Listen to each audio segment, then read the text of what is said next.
नमस्कार, मैं हूं आंचल सिंह और आप देख रहे हैं अपना पसंदीदा चैनल पीआर इंडिया न्यूज। तो आइए देखते हैं आजमगढ़ की कुछ खास खबरें। कई साल तक बैंक परिवार के साथ मिलकर समाज के लोगों की सेवा, देखते ही देखते कब वक्त बीत गया और रिटायरमेंट की बेला आ गई, पता ही नहीं चला। यही वजह रही कि साथियों ने विदाई समारोह का आयोजन किया, जिसमें हर लम्हा भावुक था और हर आंख नम। यह विदाई समारोह आयोजित हुआ है आजमगढ़ के गंभीरपुर ब्लॉक क्षेत्र में स्थित मोहम्मदपुर बड़ौदा यूपी बैंक बिंद्रा बाजार शाखा परिवार द्वारा। शाखा प्रबंधक रोहित प्रसाद यादव के सेवानिवृत्त होने की बेला पर उन्हें सभी ने सम्मान के साथ भावपूर्ण विदाई दी। इस शाखा पर 2 वर्ष की सेवा काल में बैंक कर्मी से लेकर स्थानीय खाता धारक सभी उनके कुशल कार्यशैली और अच्छे व्यवहार के मुरीद हो गए थे। वर्तमान शाखा प्रबंधक Chandrashekhar Singh, assistant manager Jitendra Singh, cashier Shobhnath और अन्य बैंक कर्मियों ने श्री यादव को माला पहनाकर सम्मानित किया और कहा कि ऐसे ही अफसरों की बदौलत बैंक का नाम और आगे बढ़ा है और क्षेत्र में बैंक की छवि भी अच्छी बनी है।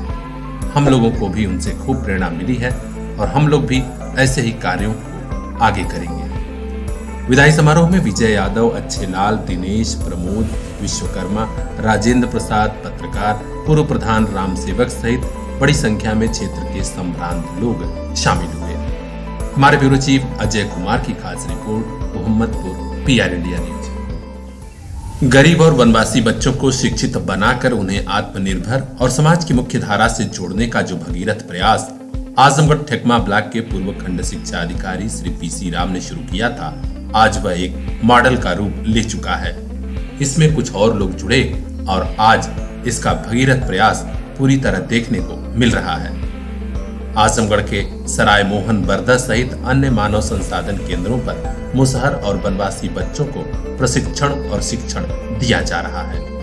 यह सुखद संयोग भी है कि उनकी इस खास मुहिम में जाने माने साहित्यकार और सह ब्लॉक मिशन प्रबंधक अभिषेक कुमार का भी साथ मिल गया। आज अंतर्राष्ट्रीय स्तर पर विशेष पहचान बना चुके कलम के जादूगर Abhishek Kumar PC Ram model school Avyakt को समाज के सामने व्यक्त करने का बीड़ा उठाए और आज यह परिकल्पना मूर्त रूप ले चुकी है।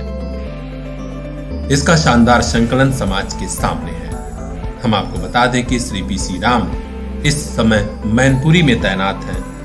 आजमगढ़ में बीडीओ पद पर तैनाती के दौरान उन्होंने आसपास के मुसहर और वनवासी बच्चों को देखा था।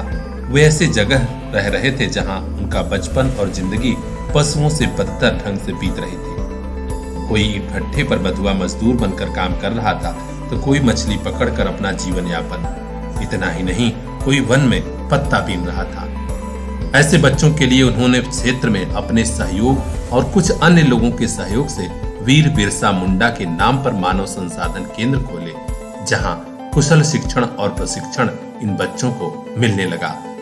आज धीरे धीरे यह रंग परवान चढ़ रहा है और आज बड़ी संख्या में बच्चे इससे लाभान्वित हो रहे हैं। यहीं पर वे बच्चे पढ़ रहे हैं, खेल रहे हैं और एक खुशहाल बचपन बिता रहे हैं। इसी भगीरथ प्रयास को साहित्यकार अभिषेक कुमार सहित अन्य लोगों का साथ मिला। साहित्यकार अभिषेक कुमार ने कहा कि हम लोग इसमें और आगे सहयोग करेंगे, यही हमारी सोच है। ब्यूरो चीफ रिंकू चौहान की खास report, PR India news. Azamgarh की सभी 10 विधानसभा सीटों पर सियासी पारा चढ़ता जा रहा है। आइए हम आपको लिए चलते हैं आजमगढ़ के गोपालपुर विधानसभा की सीट पर, जहां लड़ाई और महाविकट होती जा रही है। Bharatiya Janata party, Samajwadi party, Bahujan Samaj party और आम आदमी पार्टी के घोषित उम्मीदवार मैदान में सीधे कूद पड़े हैं। जीतेगा कौन, इसकी चर्चा देवारा के गांव से लेकर गली में जोर शोर से हो रही है। सबसे महाविकट हालत भारतीय जनता पार्टी के प्रत्याशी सत्येंद्र राय की है, जो अपनी ही पार्टी के कई दिग्गजों का टिकट काट कर टिकट पाए हैं। यहां पार्टी के पुराने नेता श्री कृष्ण पाल पहले से ही लाइन में थे, इनका भी टिकट कट गया। इसके अलावा संघ और संगठन की खांटी राजनीति करने वाले जुझारू नेता सहजानंद राय, इनका भी टिकट काट दिया गया। सत्येंद्र राय और उनके समर्थकों द्वारा इन्हें भी किनारे लगा दिया गया।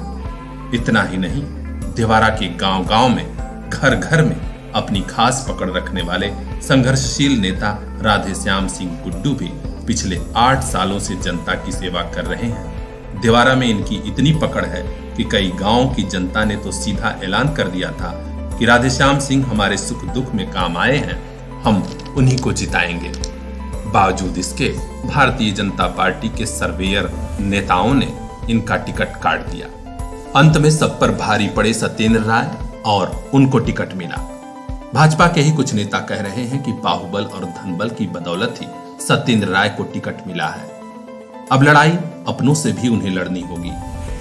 इसके अलावा सपा के घोषित प्रत्याशी नफीस अहमद से भी मुकाबला होना है। हाँ, नफीस अहमद के पिछले 5 साल की नाकामी का लाभ भारतीय जनता पार्टी को जरूर मिलेगा, क्योंकि नफीस को इस बार टिकट मिलते ही जगह जगह उनका पुतला फूंका जाने लगा था। उधर शमा वसीम के समर्थक भी नफीस के नाम पर खासे नाराज हैं। देखना है कि अपनों की बगावत और साइकिल व हाथी की बढ़त को रोककर सत्येंद्र राय गोपालपुर के विधायक बनते हैं या फिर आजमगढ़ शहर से देवारा में मेहमान की तरह पहुंचे इस प्रत्याशी को जनता, देवारा की जनता फिर वापस आजमगढ़ शहर भेज देती है। ब्यूरो चीफ बजरंगी विश्वकर्मा की खास रिपोर्ट, पीआर इंडिया न्यूज। चुनावी माहौल के बीच पुलिस कैसा काम कर रही है, यह जानने के लिए पुलिस प्रशासन के वरिष्ठ अफसर थानों का निरीक्षण भी कर रहे हैं। इसी कड़ी में आज सीओ सौम्या सिंह गंभीरपुर थाने पर पहुंच गए। वहां तमाम व्यवस्था का जायजा लिया गया और सिपाहियों को कई दिशा निर्देश भी दिए गए। उन्होंने कहा कि चुनावी माहौल चल रहा है, वाहन चेकिंग सहित सभी काम चुस्त दुरुस्त व्यवस्था के तहत किए जाएं, जिससे कि सकुशल ढंग से चुनाव संपन्न कराया जाए।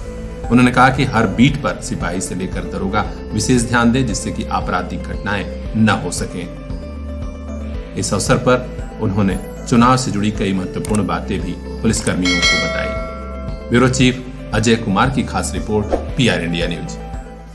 आजमगढ़ की गोपालपुर विधानसभा सीट से भाजपा के टिकट पर विधायक बनने का ख्वाब देखने वाले महाराजगंज ब्लॉक प्रमुख के प्रतिनिधि पारसनाथ यादव को भी कड़ा झटका लगा था जब उन्हें टिकट नहीं मिला। इसी बीच जोर शोर से चर्चा उठी है कि वे भारतीय जनता पार्टी छोड़कर समाजवादी पार्टी में शामिल हो रहे हैं। समर्थकों में जिंदाबाद के नारे भी लगने लगे और सोशल मीडिया पर खबर बड़ी तेजी से तैरने लगी। तो क्या सचमुच पारसनाथ यादव समाजवादी पार्टी में शामिल हो रहे हैं? इस घटना की सच्चाई जानने के लिए पीआर इंडिया न्यूज की टीम ने जब बात की तो पारसनाथ यादव ने क्या कहा, आप भी सुन लीजिए। प्रमुख जी, इस समय सोशल मीडिया पे एक मैसेज दौड़ रहा है कि आपको भाजपा ने टिकट नहीं दिया तो आप सपा ज्वाइन करने वाले हैं, इसमें क्या सच्चाई है? देखिए, मैं भारतीय जनता पार्टी से प्रमुख हूं और भारतीय जनता पार्टी का एक सच्चा सिपाही हूं। पार्टी के द्वारा जो लिया गया निर्णय उसका हम लोग सम्मान करते हैं। जो पार्टी के द्वारा उतारा गया प्रत्याशी हैं उनकी स्वागत सम्मान करते हैं हम लोग। और पार्टी और मुख्यमंत्री द्वारा चलाए गए योजनाओं को लेकर के घर घर चल करके उसको बता करके पार्टी के कैंडिडेट को जिताने का काम हम लोग करेंगे। ये जो वीडियो वायरल हो रही है ये गलत तरीके से इस्तेमाल करके भड़काने के लिए ये गलत वीडियो वायरल हो रही है, जो मेरे संज्ञान में इस तरीके की कोई बात नहीं। तो आजमगढ़ में चुनाव से जुड़ी हर खबर हम पहुंचाएंगे आप तक। देखते रहिए पीआर इंडिया न्यूज। 4 फरवरी को अगर आप आजमगढ़ शहर जाने वाले हैं तो यह खबर आपके लिए महत्वपूर्ण है। जी हां, आजमगढ़ में विधानसभा और विधान परिषद चुनाव को लेकर जिला और पुलिस प्रशासन ने तमाम तैयारियां तो की हैं, इसके साथ ही आजमगढ़ शहर में प्रवेश करने पर तमाम रास्तों पर बैरिकेडिंग लगा दी गई है।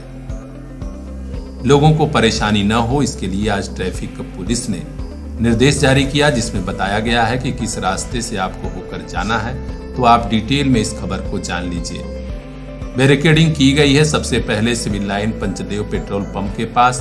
पुलिस लाइन होते हुए कलेक्ट्रेट जाने वाले लोग अपने वाहन जजी मैदान में ही पार्क करेंगे और यहां से कलेक्ट्रेट तक पैदल जाएंगे। उधर रैदोपुर तिराहे से सदर तहसील या कलेक्ट्रेट जाने वाले वाहन और वाहन चालक अपनी सुविधा अनुसार जजी के मैदान या फिर डीएवी कॉलेज ग्राउंड में बनाए गए वाहन पार्क स्थल पर पार्किंग करेंगे और पैदल जाएंगे।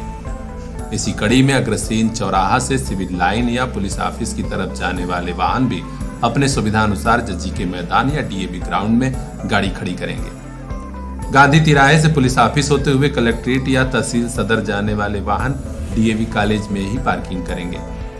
नामांकन स्थल कलेक्ट्रेट कार्यालय है, लिहाजा वहां जाने वाले हर रास्ते पर बैरिकेडिंग है, यह बात जान लीजिए। हाँ, कलेक्ट्रेट के कर्मचारी और अधिवक्ताओं को यह छूट मिली है कि वे अपने वाहन लेकर कलेक्ट्रेट कार्यालय के पार्किंग स्थल तक जा सकेंगे। इसके अलावा जिन लोगों के पास जारी किए गए हैं वही कलेक्ट्रेट तक जाएंगे और आप अगर शहर से कोई काम से आए हैं तो इन नियमों का पालन जरूर करिएगा, नहीं तो परेशानी बढ़ जाएगी। तो सजग रहिए, जागरूक रहिए और देखते रहिए पीआर इंडिया न्यूज। मोबाइल लेना है तो सोचिए मत, सीधे चले आइए Shri Balaji telecom, civil line चौराहा, कोयरी पोखरा के समीप आजमगढ़। हम दे रहे हैं आपको मोबाइल पर फाइनेंस की सुविधा। आधार कार्ड लेकर आइए, बगैर पूरा पैसा दिए मोबाइल लेकर जाइए। तो सोचिए मत, संपर्क कीजिए 8400776054। आपके सपनों वाली मोबाइल का खास showroom Shri Balaji telecom, civil line चौराहा, आजमगढ़।